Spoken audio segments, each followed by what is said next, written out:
Good morning, students. Today we will discuss the last part of our lesson, bed number 29, written by Tariq Rahman.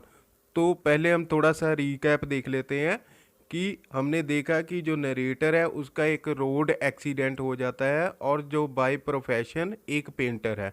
तो इस accident में narrator को काफ़ी ज़्यादा injuries होती हैं और साथ में उसकी आई साइट भी है वो चली जाती है, वो ब्लाइंड हो जाता है। तो हॉस्पिटल में जहाँ पर वो एडमिट होता है वहाँ पर उसकी मुलाकात एक उसके वार्डमेट से होती है जिसका नाम है नईम, और सभी उसे उसके बेड नंबर के नाम से जानते हैं, बेड नंबर 29 से। तो यही हमारे लेसन का नेम भी है। तो नईम जो है वो देखता है कि नरेटर जो है एक्सीडेंट के बाद काफ़ी ज़्यादा डिप्रेस्ड होता है क्योंकि उसकी आंखों की रोशनी जा चुकी है और वो सोचता है कि अब वो लाइफ में कुछ नहीं कर पाएगा। तो नईम जो है वो धीरे धीरे नरेटर के साथ दोस्ती करता है और उसका दिल बहलाने के लिए काफ़ी बातें करता है और जो भी विंडोज़ के बाद जो सीन्स नईम को नज़र आते हैं वो नरेटर को डिस्क्राइब करता रहता है ताकि नरेटर का मन जो है लगा रहे। तो धीरे धीरे जो नरेटर है उसका मन जो होता है वो टिकने लगता है और उसमें एक नई होप जागने लगती है। तो नरेटर जो है वो एक दिन नरेटर को एक दिन जो नईम है वो कहता है कि तुम अपनी पेंटिंग है जो तुम्हारी हॉबी थी, जो तुम्हारा प्रोफेशन था, उसे फिर से क्यों नहीं स्टार्ट कर देते। तो नईम के एनकरेज करने पर जो नरेटर है वो पहले तो मना कर देता है, लेकिन उसके काफ़ी कहने के बाद वो एनकरेज हो जाता है और पेंटिंग दोबारा करनी शुरू कर देता है। तो नईम जो है उसके लिए सारी चीज़ें अरेंज करवाता है जो भी पेंटिंग के लिए ज़रूरी होती है। तो नेम जो है वो ऑथर को अलग अलग जो सीन्स है वो डिस्क्राइब करता रहता है नरेटर को, और नरेटर उन सभी सीन्स को अपने कैनवस पर उतारता रहता है। तो इस तरह से जो नरेटर है वो पेंटिंग्स बनाने में गुम हो जाता है और अपनी ब्लाइंडनेस के बारे में भूल जाता है। तो इसी दौरान जो नरेटर का जो है सेकंड ऑपरेशन किया जाता है उसकी आईसाइट वापस लाने के लिए। लेकिन ऑपरेशन के बाद जो नरेटर के हाथ फिर से डिप्रेशन लगता है क्योंकि उसकी आईसाइट जो है वापस नहीं आती है। तो नरेटर जो है वो नईम को बताता है कि अब वो ज़्यादा दिन हॉस्पिटल में नहीं रह पाएगा क्योंकि इस सेकंड ऑपरेशन पर नरेटर के सारे पैसे जो थे वो खर्च हो चुके थे, अब वो हॉस्पिटल को अफोर्ड नहीं कर पा रहा था। तो नईम ने उसे ऑफ़र किया कि वो नरेटर की हेल्प कर देगा, उसके पास कुछ पैसे थे वो नरेटर को देना चाहता था। लेकिन जो नरेटर है वो अभिमानी होता है, वो सेल्फ डिपेंडेंट होता है, इसलिए वो नईम से पैसे लेने से मना कर देता है। तो एक दिन नईम जो है ऑथर के पास आता है और उसे कहता है कि उसका एक फ्रेंड है जो नरेटर की पेंटिंग्स को खरीदना चाहता है। तो नईम के मनाने पर, समझाने पर नरेटर अपनी पेंटिंग्स को उस फ्रेंड को बेचने के लिए मान जाता है। तो यह सुनकर जो नईम है वो काफ़ी ज़्यादा खुश हो जाता है। तो अगले दिन जो नईम है नरेटर के पास आता है और उसे नए और कड़क बैंक नोट्स देता है जो कि नरेटर की पेंटिंग्स बेचकर नईम लेकर आया था। तो अब जिसे देखकर नरेटर को काफ़ी ज़्यादा खुशी होती है और उसमें फिर से नई उम्मीद जाग जाती है और उसे जीने का एक नया मकसद मिल जाता है।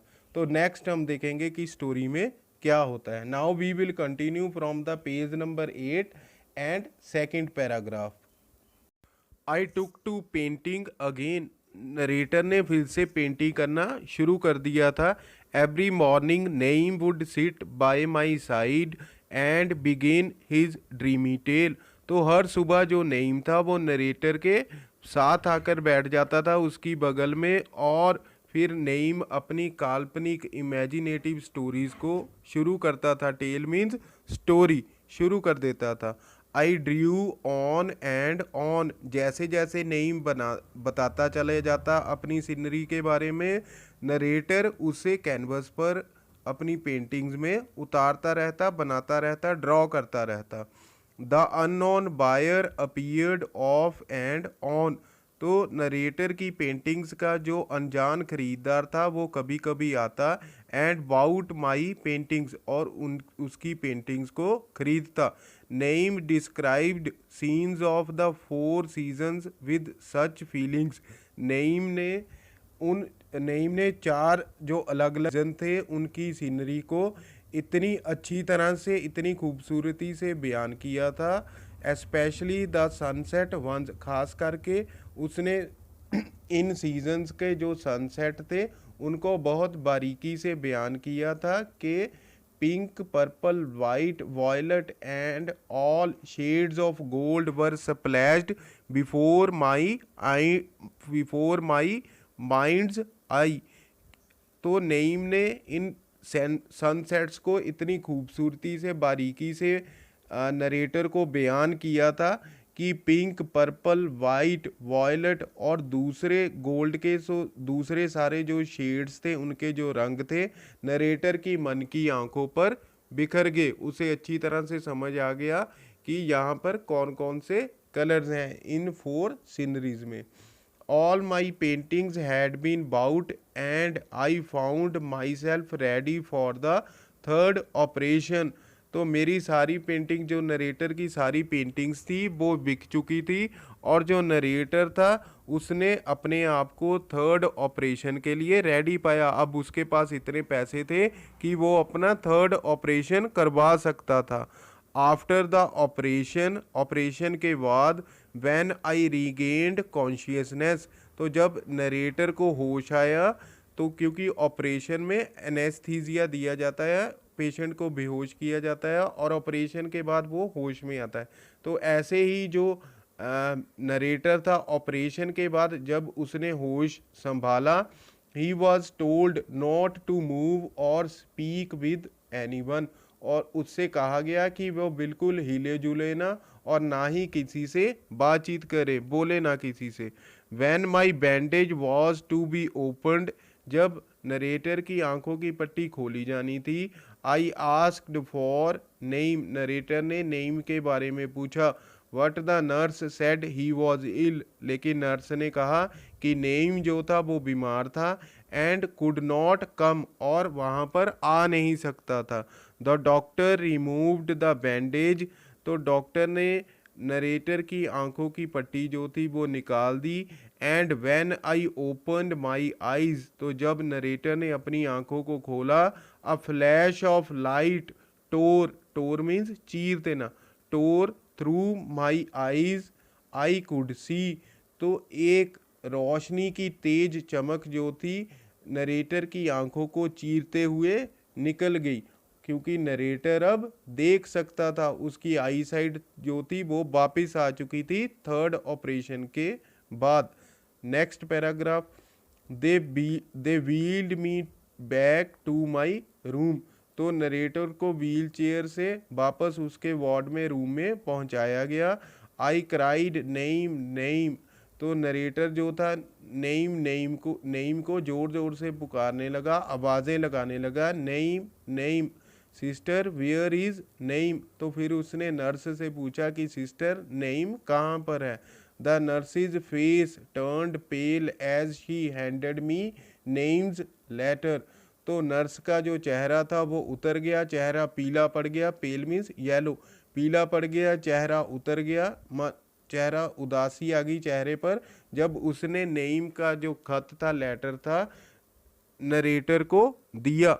द गॉडेस, गॉडेस मीन्स देवी या कोई angel, the goddess of art smiled on me and then as quickly as she had come she vanished, vanished means disappeared, गायब हो जाना। तो जैसे ही नरेटर को नेम का खत मिला तो उसके मुंह से निकल गया कि कला की, आर्ट की जो एंजल थी वो मेरे ऊपर खुश हुई, और जितनी जल्दी वो मेरे पास आई थी उतनी जल्दी ही वो यहाँ से चली गई। मैड विद ग्रीफ, जो नरेटर था वो दुख से पागल हो चुका था, ग्रीफ मीन्स दुख, पेन, पेन से पागल हो चुका था। I rushed to the cupboard, narrator भागता हुआ, रश मीन्स भागना, रेन, भागता हुआ कप बोर्ड की तरफ गया। अलमीरा की तरफ गया एंड देयर ले ऑल माई पेंटिंग्स, और इस कपबोर्ड में नरेटर की बनाई हुई सारी पेंटिंग्स पड़ी हुई थी। Mere masses of haphazard lines, mere means only, masses means ढेर सारी, मैंने, हैप हैजर्ड लाइंस मीन्स टेढ़ी मेढ़ी रेखाएं। तो यह जो पेंटिंग्स पड़ी हुई थी, इन पेंटिंग्स पर बहुत सारी केवल बेढंगी लाइंस थी और इन पेंटिंग्स पर कुछ नहीं था, विदाउट एनी कलर, और ना ही इन पेंटिंग्स में कोई कलर नज़र आ रहा था। The nurse spoke, he was a very great man, तो नर्स ने नरेटर को बताया नईम एक महान आदमी था, ग्रेट पर्सन था। With all his money he bought these paintings, तो नईम ने अपने सारे पैसे से नरेटर की वो चारों पेंटिंग्स खरीदी थी। And moved out of the hospital when he couldn't afford it, तो नईम जो था हॉस्पिटल छोड़कर चला गया जब वो हॉस्पिटल के खर्चे को उठा नहीं पाया। He couldn't have his third operation, और ना ही नईम अपना तीसरा थर्ड ऑपरेशन करवा पाया। तो जो पहले जो बायर आता था नरेटर की पेंटिंग्स खरीदने के लिए, वो कोई और नहीं था बल्कि जो नईम था, वो खुद ही नरेटर की जो पेंटिंग्स थी, बनाई हुई पेंटिंग्स थी, उनको खरीदता था, और बदले में नईम खुद के जो पैसे थे नरेटर को, ऑथर को दे देता था। असल में वहाँ पर कोई भी बायर नहीं था, और जो भी पेंटिंग्स ऑथर ने बनाई थी, नरेटर ने बनाई थी, जिनकी प्रेज नेम किया करता था, वो कोई पेंटिंग्स नहीं थी, उन पर कोई भी कलर्स नहीं थे, उन पर सिर्फ बेढंगी लाइंस ही नज़र आ रही थी। What I cried operation, which operation, तो नरेटर जो था वो चिल्लाया, क्या ऑपरेशन, कौन सा ऑपरेशन, वाई, तो नर्स ने कहा तुम्हें नहीं पता क्यों, his eyes of course he was blind, उसकी आंखों का ऑपरेशन, और किसका, क्योंकि नईम अंधा था। शी सेड, उसने कहा, I was unable to move for some time, जैसे ही नरेटर ने सुना कि नईम ब्लाइंड था, वो एकदम हक्का बक्का रह गया और बिल्कुल हिलजुल नहीं पाया। Tears blinded my eyes, narrator की आंखें जो थी आंसुओं से भर गई और उसे दिखना बंद हो गया। कई बार हमारी आंखें भी अगर आंसुओं से भर जाएं तो हमें धुंधला धुंधला नजर आता है, साफ नहीं दिखाई देता। ऐसे ही नरेटर के साथ हुआ। Next paragraph, under his pillow were 4 paintings, फिर नरेटर नईम के बेड नंबर 29 पर गया, वहाँ पर उसके पिलो के नीचे 4 पेंटिंग्स पड़ी हुई थी। He had painted of the 4 season before he was blind, तो यह जो 4 पेंटिंग्स थी वही पेंटिंग्स थी जो नईम ने ब्लाइंड होने से पहले बनाई थी, और यह जो पेंटिंग्स थी उन्हीं चारों सीजन्स की थी।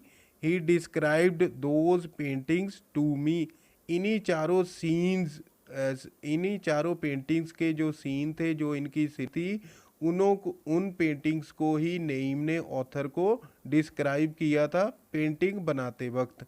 And tried to paint them on my canvas, और ऑथर के कैनवस पर बनवाने की कोशिश की थी।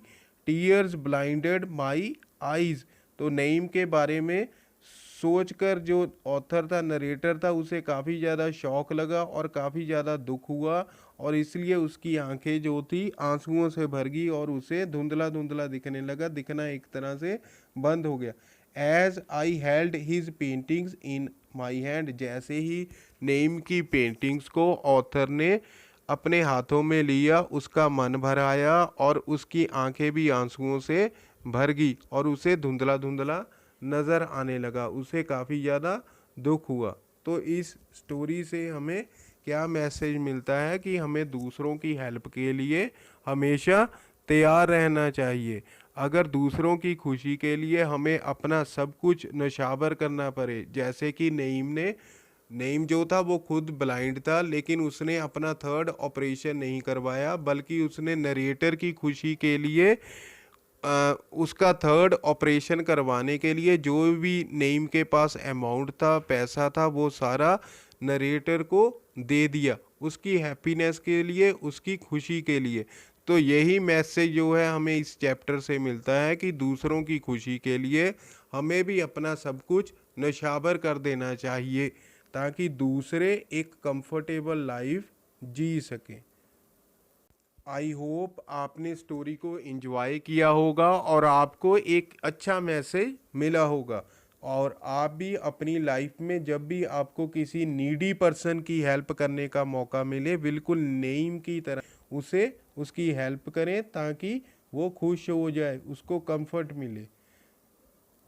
क्योंकि हम तभी खुश रह सकते हैं अगर हमारे आसपास वाले सभी लोग खुश हैं, तभी हम खुश रह सकते हैं। तो यही जिंदगी है, यही लाइफ है। So students, now it is time for home assignment. Here are some questions from the lesson in front of you. Try to compose the answer of all the questions and write them in your notebooks in clean and beautiful handwriting. Till then, thank you very much.